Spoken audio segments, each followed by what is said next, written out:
Exiled, alone, surrounded by sea and stone, John receives a vision that will shake the foundations of time. But before dragons rise, trumpets sound, or seals break, Revelation begins with something deeper, a revealing of Jesus Christ. Not the carpenter of Galilee, not the suffering servant, but the risen, reigning King. This is not a book of doom. It's a message of hope, a lifeline to a struggling church, a charge to stay faithful, and a glimpse of the glory that is to come. Revelation chapter 1 isn't just a beginning of prophecy, it's the unveiling of the one who stands at the center of it all.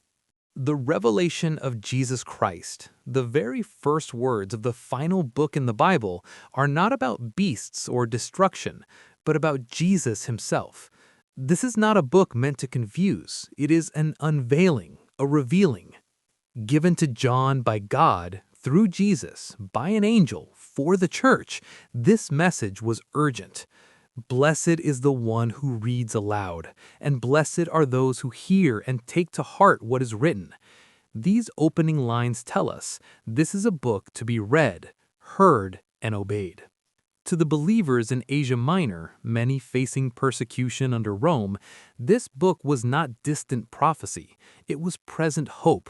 It was God speaking into their moment and ours. John writes to 7 churches, real communities in real cities, facing pressure, persecution, and spiritual compromise. He greets them with grace and peace from the Eternal One, the Spirit, and Jesus Christ.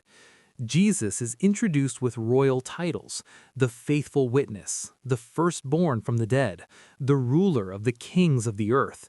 These weren't only theological claims, they were political. In a world where Caesar claimed absolute power, John declares that Christ reigns above all. And then a doxology: to him who loves us and has freed us and made us to be a kingdom and priests. This is Exodus language. John is framing the church as a new covenant people, delivered and called to represent God. Look, he is coming with the clouds. Every eye will see him. These words blend Daniel and Zechariah, pointing to a glorious return, not hidden, but universally seen. A king is coming, and all the tribes will mourn, because the world will realize who he truly is. Exiled on Patmos for preaching Christ, John is not defeated. He is in the Spirit on the Lord's day, and what he sees changes everything. He hears a voice like a trumpet and turns to see the Son of Man, but not as John remembered him. Eyes like fire, a robe of priestly majesty, a voice like rushing waters, a face shining like the sun. This is Jesus unveiled, glorified, risen, and reigning. In his hand 7 stars, angels or messengers of the 7 churches. He walks among 7 lampstands, the churches themselves. Christ is not distant, he is present, walking among his people. John falls at his feet, but Jesus touches him. Do not be afraid. I am the first and the last. I hold the keys of death and Hades.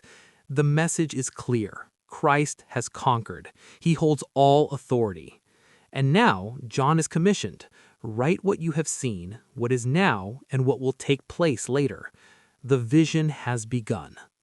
Before Revelation speaks of dragons and beasts, it begins with Jesus among his churches, calling them to faithfulness, shining his light in a dark world.